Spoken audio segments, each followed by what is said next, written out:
Muy buenas y bienvenidos a este The Metal Podcast, donde hoy podremos recordar la conversación que pude mantener hace cuestión de pocos días con Kiki Downing, ex-guitarrista de Judas Priest, leyenda absoluta, institución por derecho propio del heavy metal británico. Kiki tuvo que montar una nueva banda hace cuestión de un par de años, llamados Kiki Priest, después de que sus negociaciones para volver a Judas Priest, banda de la que él mismo se fue en 2011, no fructificasen. Ha lanzado un nuevo disco titulado The Sinner Rides Again, con Tim Ripper Owens a la voz, también ex miembro de Judas Priest, y en esta entrevista Kiki nos explica todos los detalles de qué pasó con Judas Priest en el Rock and Roll Hall of Fame, cómo ha enfocado la grabación de este nuevo disco y lo que le depara al futuro. Una entrevista muy interesante que esperamos que disfrutéis. How did you? Yeah, everybody told me great things about the Leyendas show. Yeah, I loved it. It was great. We really enjoyed it a lot. Pretty good festival, to be fair. It was quite well organised. Everything ran smoothly. Seemed to be fine, you know. And yeah, we had a great time. People were surprised that you were using even show effects, like fire and stuff like that. That you really put a lot of effort into the live presentation because at some point, people was thinking that this Kiki Priest thing was going to be sort of a tribute thing, and people, I think, is getting surprised that the degree of involvement that you're getting with it and the lengths that you're wanting to go with it. So people was pleasantly surprised from what I could gather from audience comments and so on. So that was pretty good. Yeah, that's good. Yeah, yeah, we did good because we had a festival in Sweden, one in Spain, one in Belgium, and then we had a surprise gig because in Bloodstock Festival in, and that was a surprise because they called us the day before the festival and said, "Can you come to Bloodstock in England?" I said, "Well, we're in Belgium," so we drove all night to get to the Bloodstock Festival. So that was a bonus. We went on before Megadeth, who closed the show. Right. So I have to say that I was very surprised with this new record. When I heard the first one, I thought that it lacked some better production sometimes, and there was the songs were good, but sometimes they didn't sound good enough. In my opinion, but in this new one, I think that you pull all stops. And I think it's a far superior offering than the first one. I don't know if you feel the same way or it's just my perception. The production is a bit different, that's for sure. So I guess on the first album, Sergio, I'm a classic metal guy, and I didn't want to do powerhouse drums and saturated, distorted guitars and all of that. I was quite happy to kind of go the classic metal route and try to take people a little bit, I don't know, down memory lane a little bit, I think, and I was quite happy that the songs could have been on Stained Class or British Steel or Defenders of the Faith or, something like that, really. I was quite happy with that. But on the second album, you listen to what people say, so I decided to metalize it a little bit more and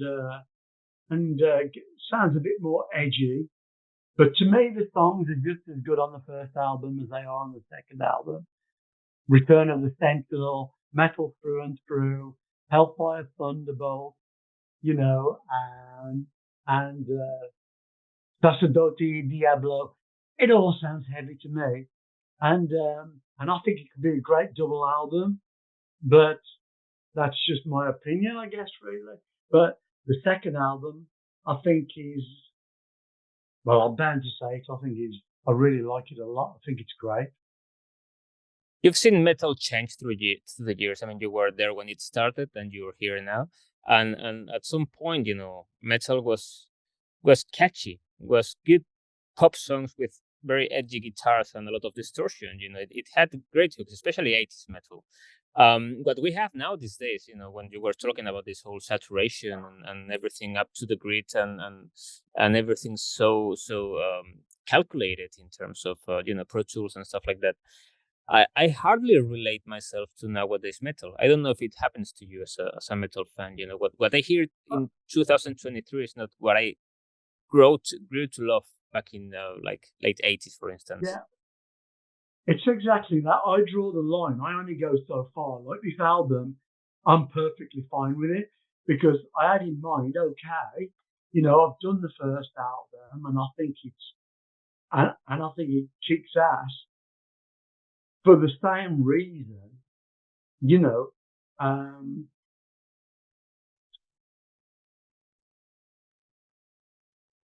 when bands like Iron Maiden and AC/DC and Scorpions first started, it was the same production and they were great records. UFO, Sax, and the list goes on. They all sound like the first record that I did, and but obviously as time goes on, people try to get heavier, and that's kind of what we did with the Painkiller album, I think. So it was in my mind that we'd metalize the second album a little bit more the way we did with the Painkiller album back in 1990. But that's as far as I go. I don't go over metal, because I'm a classic metal guy. What can I say? So draw the line at where I am with this. This is as far as I go, with the production. But I love it. I love it. And it was in my mind, to do that. And so I think it's good. But if this production with the second album was on the first album and the first album production was on the second album, we'd be saying the same thing. But the songs are there to do whatever you want to do with, because what's really important to me is the song. It's the song. What about One More Shot at Glory?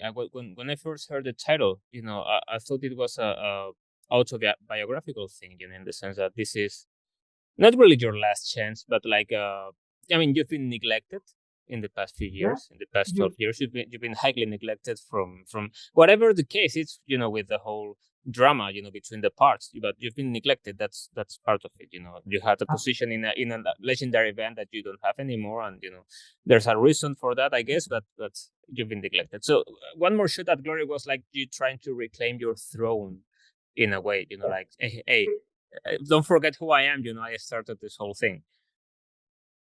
One More Shot at Glory is a lot of things, and it's like all of the songs, they all have a story and a meaning, emotions and sentiments, and from me.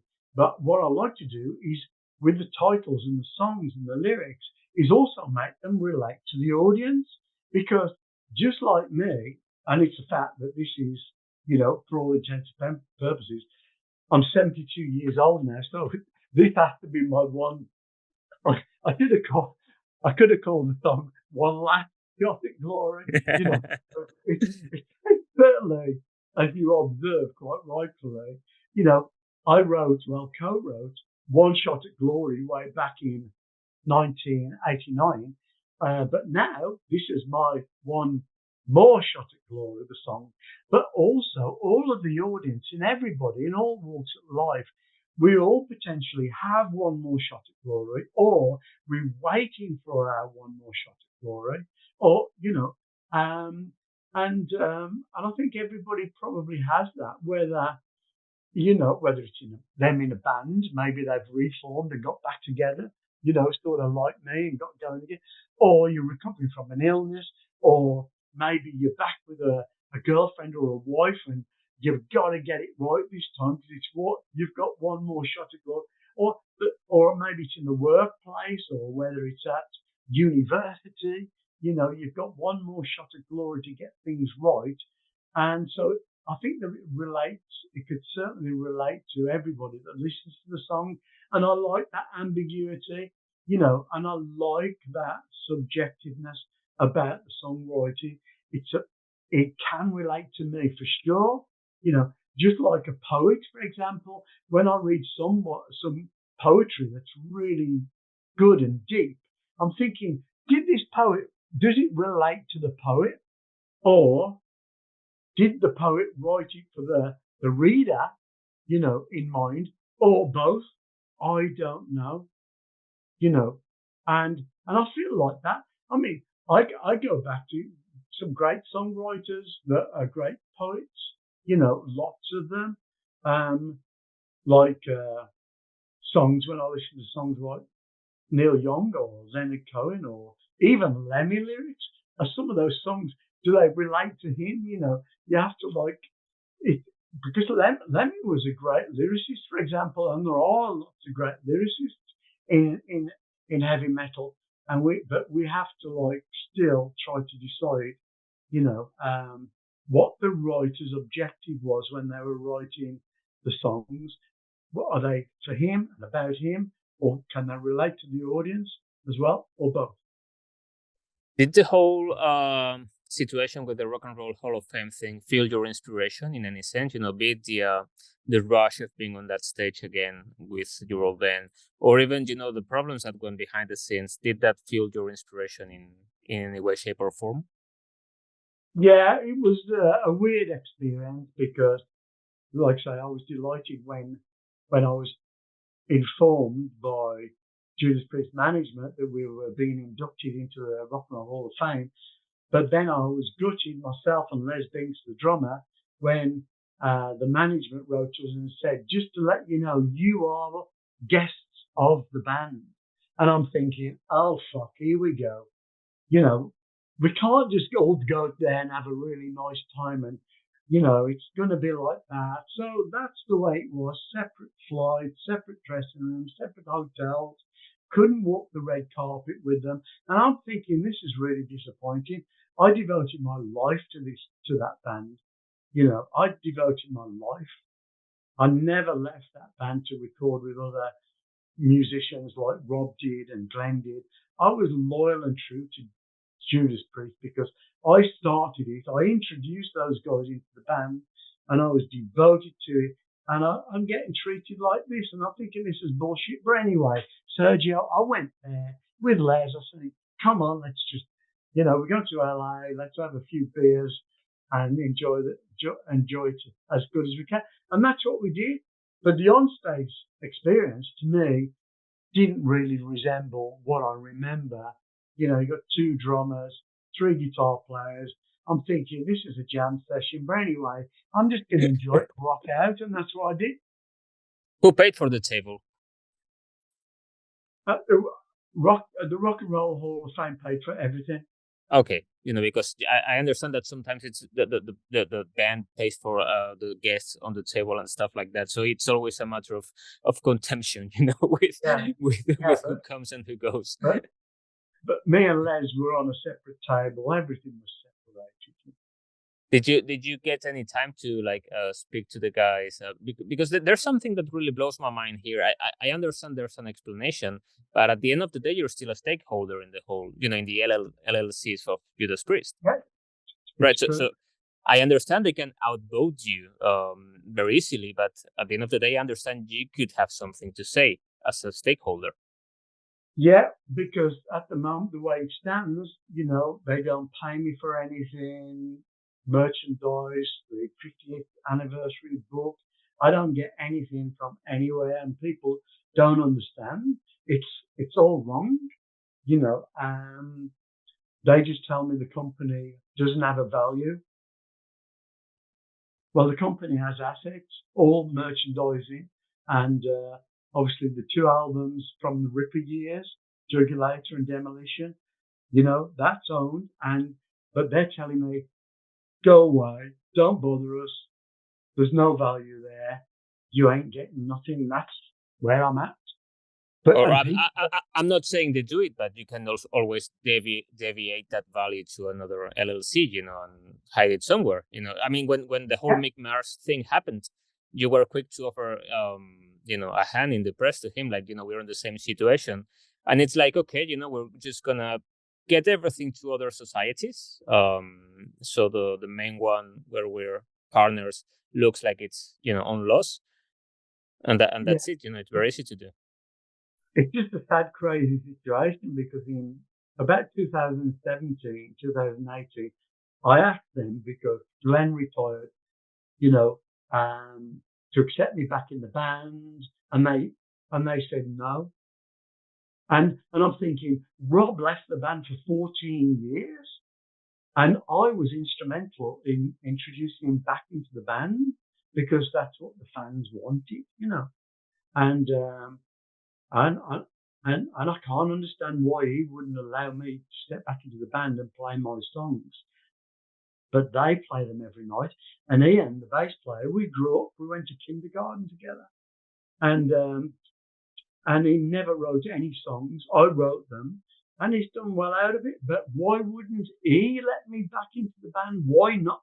Why wouldn't you have a trademark member back into the band and songwriter? But anyway, I've released my new album's out on the 29th. I've released 2 albums in 2 years. They've released 2 albums in 14 years. Great. Right. So I now can move at my pace, and do what I want to do, Sergio. And I've got the Ripper Owens, who's the best singer in metal to me on the planet today. The guy's amazing, and I've got a lot of great belief in this band. We can deliver the goods, and we have delivered the goods. I think this new album, to me, has something of greatness about it. Even though I say it myself, I have to, because I'm a metal fan. It's as simple as that. What was Tim's implication in the songwriting? Does he have any option to add ideas? Is he a good partner to you? Or Tim is welcome to be involved, but I just want to move at a pace, and I can. So I have all of this material and song ideas in me that I want to get out, and it's important. We have 2 virgin albums that we haven't toured with, Sergio, so we can go out there now and play the whole world, and that's what we'll do. We're gonna come back to Spain. We're gonna come to Portugal. We're gonna go everywhere and perform for you guys, and it's gonna be great. Yeah. So I'm gonna be adding more and more songs. Strike of the Viper's going into the set list. I've just finished a video for Hymn 66. That's coming out on the 29th as well this month. So that's going to go in the set list. Inevitably, I want to play some of my legacy songs, because I have a right to do that and I enjoy them. I was a massive part of that, So if the fans like us playing them, then we'll play some. If they want us to play all KK's Priest, we'll do that as well. So is there any particular guilty pleasure that you never got the chance to play, either with Priest or with your own band right now, that you're really eager to play? I mean, with such a vast catalog, there's always songs that get forgotten. Maybe I don't expect you to play Loch Ness or stuff like that, but what's the big one? Well, maybe I will, because the thing is, there is material. You're absolutely on the money again. I want to play some songs from Nostradamus. I want to play some songs from Rockarola that haven't never been played. But the thing is, I don't want to give all the secrets away, in case somebody gets the jump on me, just because, whatever. But the thing is, I will do that. And there's lots, and obviously, the 2 albums that Ripper did, we play just one song from those albums at the moment. So I'll do more than that. But the set will keep forever changing, Sergio, and I think that's going to be a good thing. I do. Do you think that?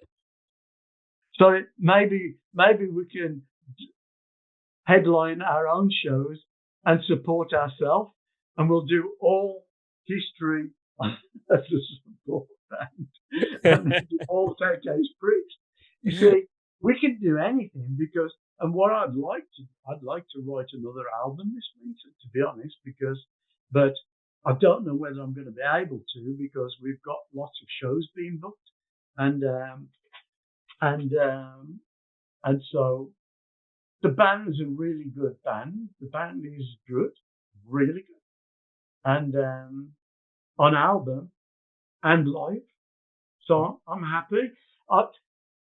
I spent all of those years just with 2 feet and 2 legs, but now I've got 2 feet, 2 legs, and I've got wings, and they're big wings. So I've been let loose. I mean, I'm decision making. I'm doing it the way that I want to do it, and the way that I see this. And don't get me wrong, I don't regret everything I've done. I'm really proud of everything.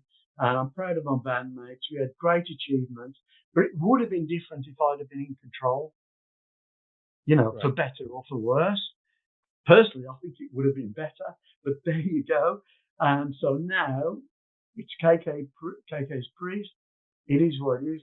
I know there's haters out there, people that they think I'm treading on people's toes, but I'm not. I'm doing my own thing. This is the way that I see it, Well, I think there's nothing wrong with claiming your throne. I mean, what you did. I mean, at the end of the day, that's something that happens. And getting back here to the Mick Mars story with Motley Crue, the big band usually says that the guy outside is crazy and he's a loony, and they try to neglect his mental health. Saying, see, this guy is just he's just crazy. He doesn't know what he's doing, and it's a way of gaslighting.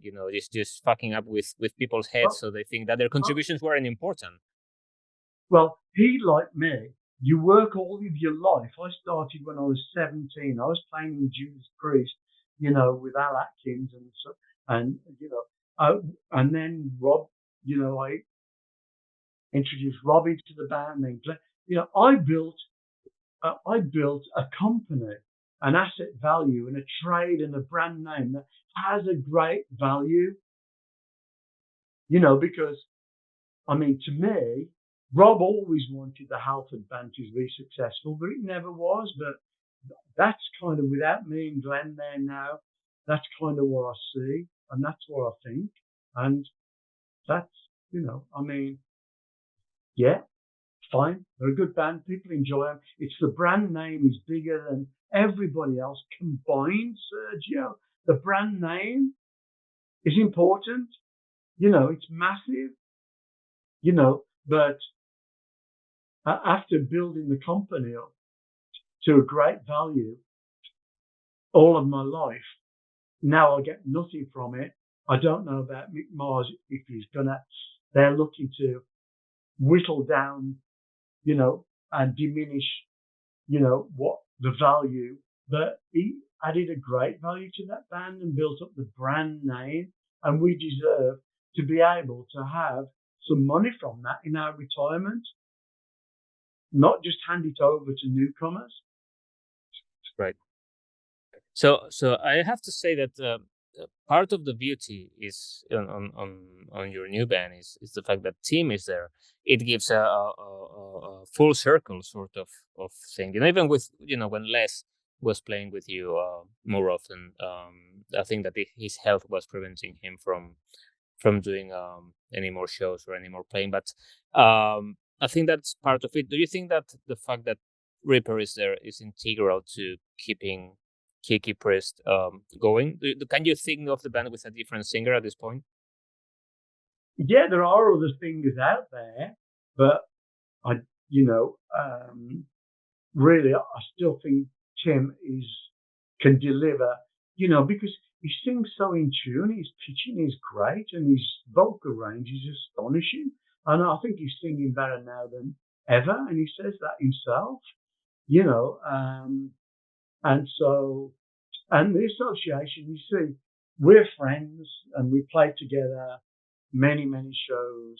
We recorded together, and, so he was the obvious choice for us to unite, and go forward. And, The thing is, I have the same sound, I write the same, I have the same everything. So there's going to be synergy with how KK's Priest is and what it does and how it sounds. But it's only just started. We've only done 5 shows ever, just 5, and we're still working on the stage, the production and the show and everything else, that goes around that. It's early doors for us, Sergio. So, when we meet up again, maybe next year or whenever we do, we can have a chat about what we are today, just about to release the next record, and where we are maybe next summer when we play Wacken and other festivals. Do you plan on having like a big production on stage? I mean, it all depends on the venues that you're playing and how Yes. many people and the guarantees. But the plan is to have a sort of production on stage. Absolutely, that's all I've ever done. That's all I know. But the main thing is, it's important to take all the production away, just leave the band, and the band's still great. That's what's really important.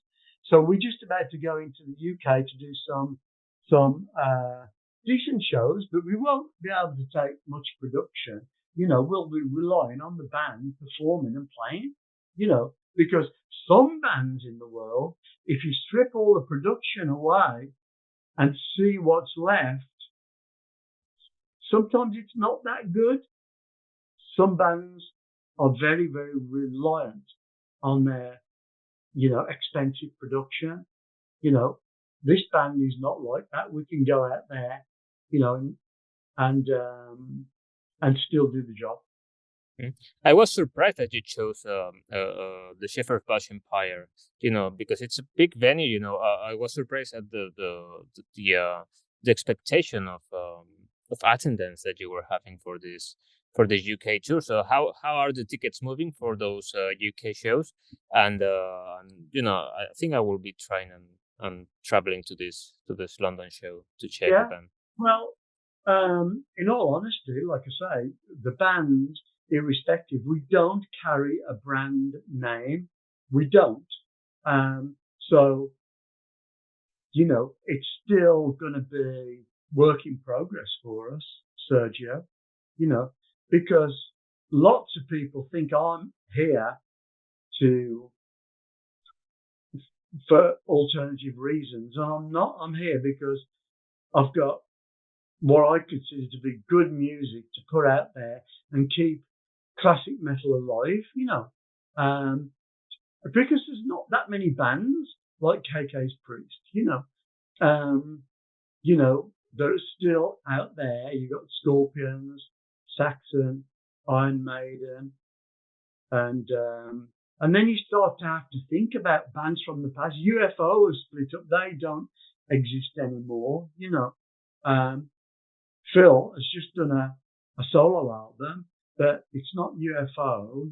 But I've heard some of it, and it sounds really good. It sounds like UFO, really, but as you'd expect, because Phil Moggy as the voice. But the point I'm trying to make, in the world that I came from in the 60s, 70s, and 80s and 90s, it's, there's not that many bands that do what this band does. If I admitted to say Judas Priest, yes, I include them. Iron Maiden, Scorpions, Saxon, probably. Then where do you go? Halloween, maybe. And there are other bands, but not too many. So that's why I'm here. Just basically making the statement for younger players and audiences that if you like this music, you can still do it and you can still be successful. What sort of gear were you using on this new record? Were you going for your classic gear, live set? Yeah, on these albums, Marshall amps come out, old Flame big guitars, and but when I decide on a guitar sound, I have limits, but it's going to sound very similar. what we do, compared to what I've always done, because I'm too old to change. Leopards don't change the spot. I guess I am the same person, the same brain, the same player, as I said, the same producer, the same songwriter. I like the same sounds. I'm not going to change. Yep. But like I say, if there's anything else you want to catch up again, I'm happy to do another session. No trouble at all. Perfect. So Ken, thank you so much for the interview. Have a great day. Sergio, it's been great. Thank you very much, buddy, and we'll see you.